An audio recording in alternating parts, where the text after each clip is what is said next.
Muito bem, nós estamos aqui para mais um programa e dessa vez nós vamos gravar Apocalipse, capítulo de número 14, o Cordeiro e os seus remidos no Monte Sião. É interessante nós notarmos e lembrarmos o capítulo 13, as duas bestas. Eu trago aqui uma pequena figura das bestas, não é? Sempre gosto de lembrar no início do capítulo anterior, as bestas, essa besta que sobe da terra, não é? Ou do mar, essa é a besta que vem do mar. Aqui está o dragão, capítulo 12, com as 7 cabeças. Essa besta tem um corpo de leopardo, as cabeças de leão, a cara de leão, os pés são de urso. As bestas são representadas por animais e uma combinação dos animais. É que essa besta, ela que sobe do mar, ela vai ter a combinação das bestas de Daniel, né? A cabeça de leão lembra o Império Babilônico, o corpo de leopardo, o Império Grego, os pés de urso, o Império Medo Persa. Então ela é uma combinação. E a besta da terra, que está marcando o sinal 666 na testa ou na mão direita dos seguidores da besta, para que ninguém compre nem vende sem o sinal da besta. Esses são os adoradores da besta. E aqui o dragão. Então o dragão, antideus, a besta, o anticristo, que sobe do mar, e a besta da terra, o falso profeta, que é anti-espírito, não é? Uma imagem, só para você ter uma ideia, porque João viu essas coisas, João descreve essas imagens dessa forma para nós. Então aqui nós vemos o poder, né, das bestas.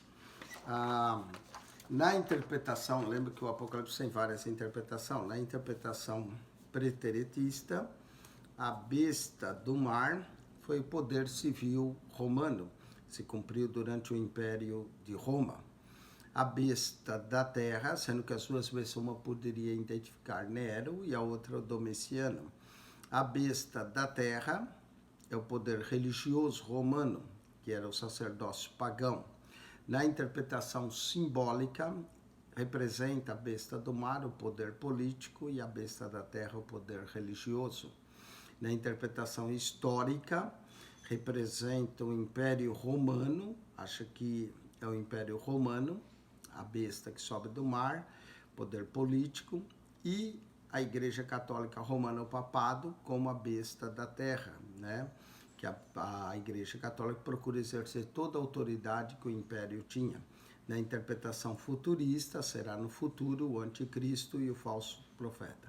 Na interpretação canônica, é uma repetição do livro de Daniel, né, das bestas de Daniel, a força das bestas de Daniel.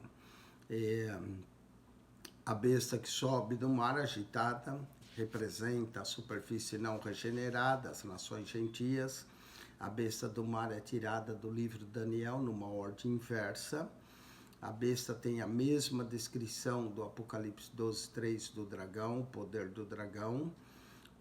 Na besta da terra, os 2 chifres como de cordeiro e ruge como dragão, se parece com Cristo, mas age como Satanás, o falso profeta. O número 666, nós falamos, indica Nero, pode indicar Nero, alguns calculam, Maomé, Lutero, Papa Benedito XVI, Napoleão, Imperador Guilherme, Hitler, Mussolini, a mitra do Papa, tudo isso, coronavírus, tudo isso dá o número 666. 666 simboliza a imperfeição do homem, não é? O homem querendo ser Deus. Outros dizem que é 3 vezes imperfeito. Aí é que tá. Mas vamos entrar agora no capítulo de número 14. Capítulo 14, o Cordeiro com os 144 mil no Monte Sião. O Cordeiro e os 144 mil no Monte Sião, não é? Mesmo os 144 mil do capítulo 7, que é o parágrafo, o parêntese, o interlúdio entre a abertura depois da abertura do sexto selo e antes da abertura do sétimo, nós temos aqui os 144.000, a igreja triunfando. E João vai voltar a ter essa visão. Ele diz assim: e olhei, e eis que estava o Cordeiro sobre o Monte Sião. O Cordeiro sobre o Monte Sião indica o Cordeiro fazendo frente ao poder das bestas. Por isso que eu repeti a história das bestas para você. Estava o Cordeiro sobre o Monte Sião e com ele os 144.000. 144.000 são do povo de Israel. Com ele os 144.000 que estava escrito o nome dele e de seu pai. Note que alguns outros tinham o sinal da besta na testa e esses têm o selo de Deus, os 144.000, que estava escrito o nome dele e do seu pai. Não é? Eles estão sob o Monte Sião, significa que talvez Cristo já voltou para a terra, está reinando, e estava parado em Jerusalém. E ouvi uma voz do céu, como a voz de muitas águas, a voz poderosa, como voz de um grande trovão, e uma voz de arpistas que tocavam sua harpa. Então aqui a voz é misturada com trovão, que indica julgamento, mas junto com a voz dos arpistas indica louvor, gratidão, agradecimento pela salvação, que tocava sua harpa. E cantava um cântico novo diante do trono. O cântico é novo, toda vez o cântico novo introduz uma nova visão. E diante dos 4 animais e dos anciões, note que sempre, muitas vezes fala do trono, dos 4 animais e dos anciões, seres angelicais e dos anciões. E ninguém podia aprender aquele cântico, senão os 144.000 que foram comprados da terra. Indica que esses 144.000 foram comprados, o preço que os comprou, o sangue de Jesus. Esses são os que não estão contaminados com mulheres, porque são virgens. Alguns veem nisso a defesa do celibato, não é? Mas esses que não se contaminaram com mulheres, pode indicar que não se contaminaram com o pecado. Muitas vezes a mulher vai aparecer, principalmente no capítulo 17, como uma grande prostituta, porque são virgens, quer dizer, são puros. Esses são os que seguem o Cordeiro para onde quer que vá. Né? Os 144.000 estão com o Cordeiro. E lembre que os 144.000, nós falamos no capítulo 7, pois você pode ver, esse número é simbólico, não é? Ele é um número simbólico e descreve um número completo, é isso que quer dizer. E esses são os que dentre os homens foram comprados como primícias para Deus. Primícias quer dizer os primeiros frutos para Deus e para o Cordeiro. É o número completo dos primeiros frutos do Cordeiro e para Deus. E na sua boca não se achou engano, porque são irrepreensíveis diante do trono de Deus. Uau! É realmente impressionante esses 144.000, principalmente quando diz que na sua boca não se achou engano, porque são irrepreensíveis. Então volta no ponto da pureza deles. São virgens, que a virgindade indica a pureza espiritual. E não só pureza espiritual, indica integridade de palavra, não se achou engano na boca deles, são irrepreensíveis diante do trono de Deus, são consagrados para Deus, dedicados a Deus, esses 144.000 que nós cremos que representam o remanescente de Israel, outros dizem que é parte da igreja. A Testemunha de Jeová acredita que não só vai para o céu 144.000, mas os 144.000 estavam na terra, Apocalipse 7, aqueles estão no Monte Sião, continuam, e eles vão acompanhar o Cordeiro, irão reinar com o Cordeiro. Agora nós vamos ver 3 anjos, depois dessa visão que termina do Cordeiro, seus remidos no Monte Sião, nós vamos ter a proclamação de 3 anjos. Então a visão do capítulo 14 é o Cordeiro no Monte Sião com 144.000.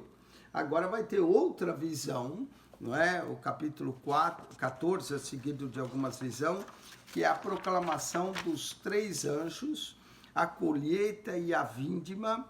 E tudo isso, essa colheita e vindima, talvez tenha a ver com a volta de Cristo mesmo. Então, as visões não estão na ordem cronológica, ela aparece, são várias visões que João traz. Alguns têm 17, mas você já notou que são mais de 7. Só no capítulo 2, 2 visões, no capítulo 13, mais 2 visões.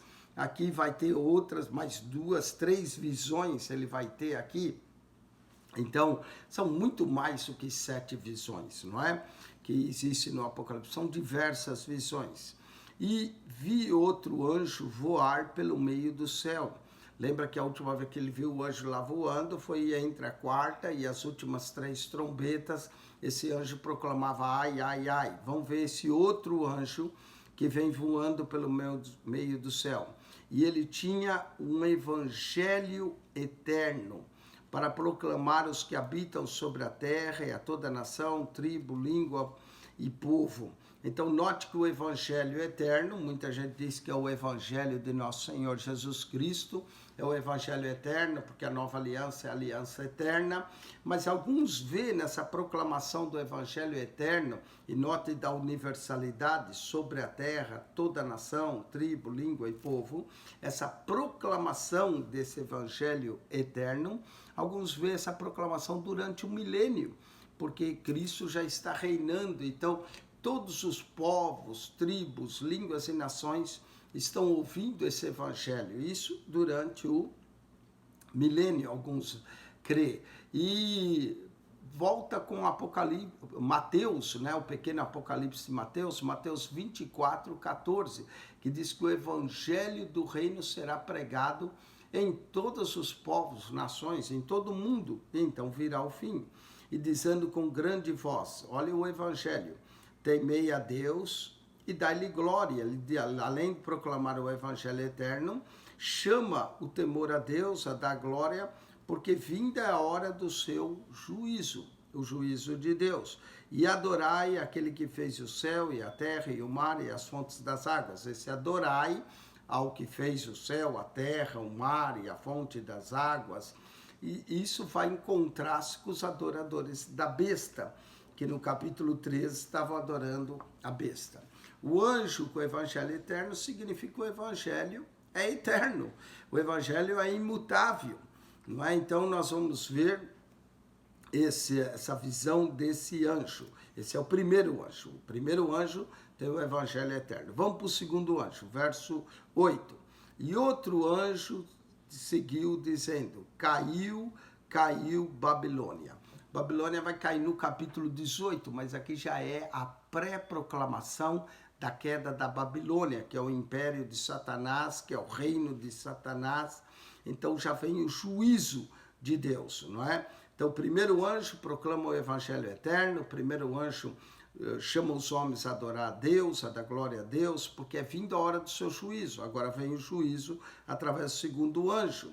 E chama os homens à adoração em vez de adorar a besta. O outro anjo diz, caiu Babilônia, aquela grande cidade que todas as nações deu de beber do vinho da ira da sua prostituição.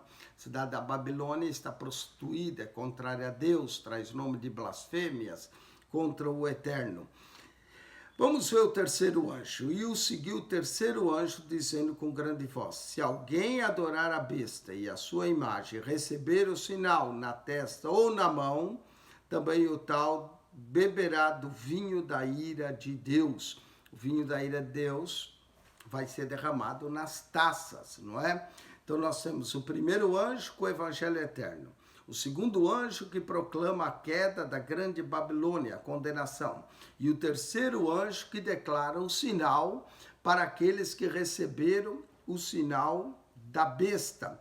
Vão beber do vinho da ira de Deus, que se deitou, não misturando o cálice da sua ira, a ira de Deus. Nós falamos das iras que aparece, a ira do cordeiro, a ira das nações, a ira de Satanás e a ira do dragão, no capítulo 12, verso 17. Aqui nós vamos ver da ira de Deus. E seguiu o terceiro anjo, né, com a sua imagem recebeu, também dará ao bebê o vinho da ira de Deus que se deitou, não misturado no cálice da sua ira, os cálices da ira de Deus, talvez as 7 últimas taças, não é? E será atormentado com fogo e enxofre diante dos santos, anjos e diante do Cordeiro. Então, o tormento é prometido para os adoradores da besta, aqueles que recebem o sinal da besta e adoram a besta. E a fumaça do seu tormento sobe para todo sempre. Uau! Aqui indica que o tormento será eterno. Isso destrói a doutrina da aniquilação. Alguns achavam que o fogo queima e depois de um tempo desaparece. Mas aqui não é o que diz. Apocalipse 14, 11 declara que o tormento será eterno. A fumaça do seu tormento sobe para todo sempre e não tem repouso, nem de dia, nem de noite, os que adoram a besta e a sua imagem e aquele que receber o sinal do seu nome. Então, o terceiro anjo vai proclamar o juízo contra os adoradores da besta.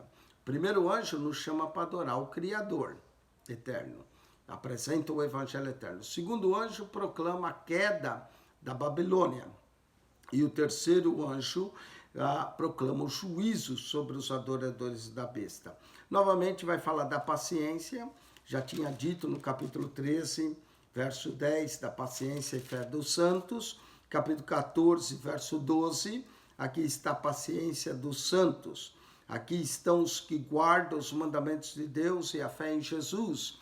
E aí vem a segunda bem-aventurança do livro, que é dado para os mártires. Talvez aqueles que não receberam o sinal da besta e deram a sua vida por amor a Cristo. Bem, e ouvi uma voz do céu que me dizia, escreve. Aqui vem a segunda bem-aventurança do livro. Bem-aventurados os mortos. Ou talvez os mortos são bem-aventurados porque não vão passar por isso.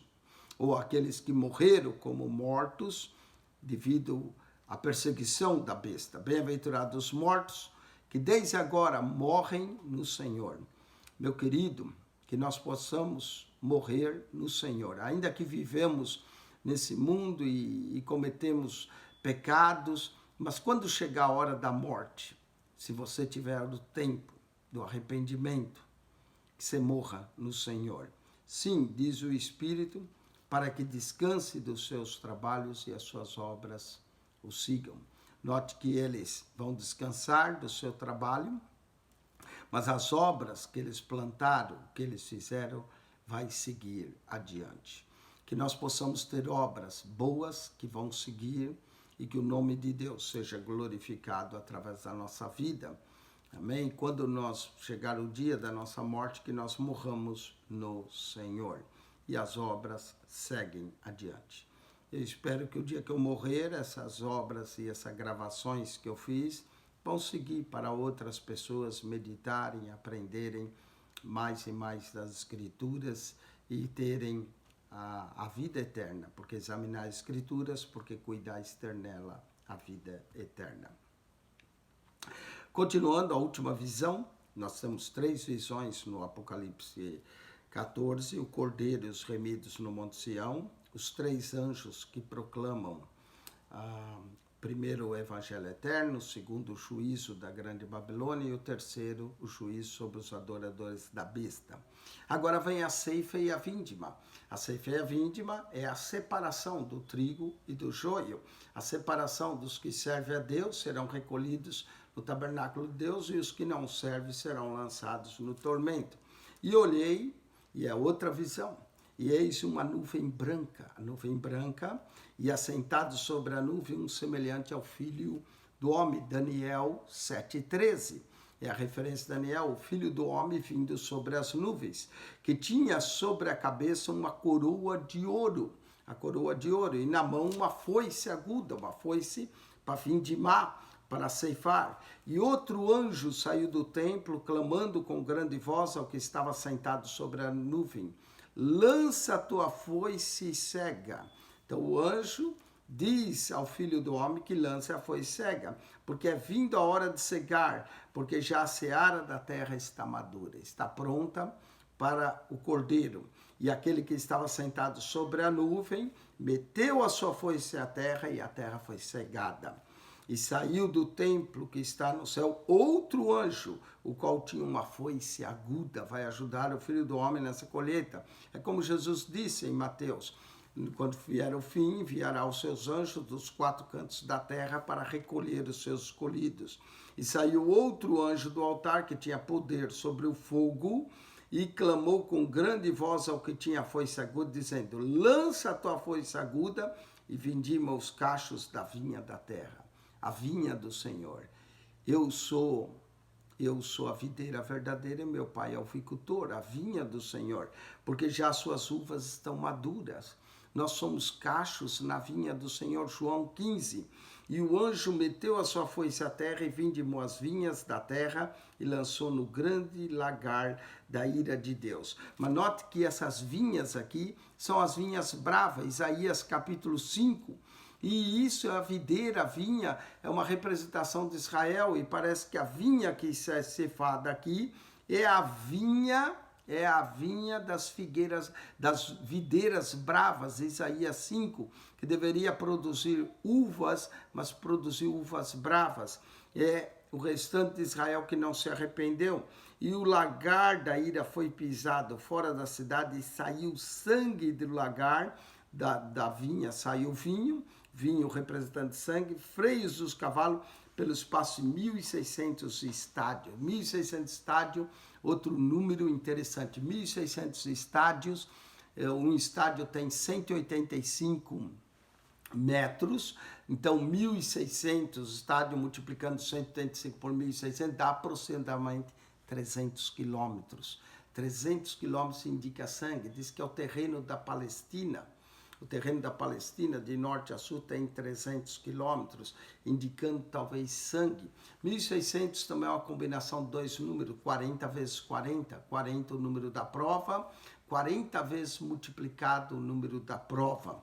1.600, o sangue que vai correr, um verdadeiro rio de sangue, que é a ira de Deus sobre aqueles que não se arrependeram. Então, o remanescente é tirado e as vinhas bravas são cortadas. Uau, tremendo isso.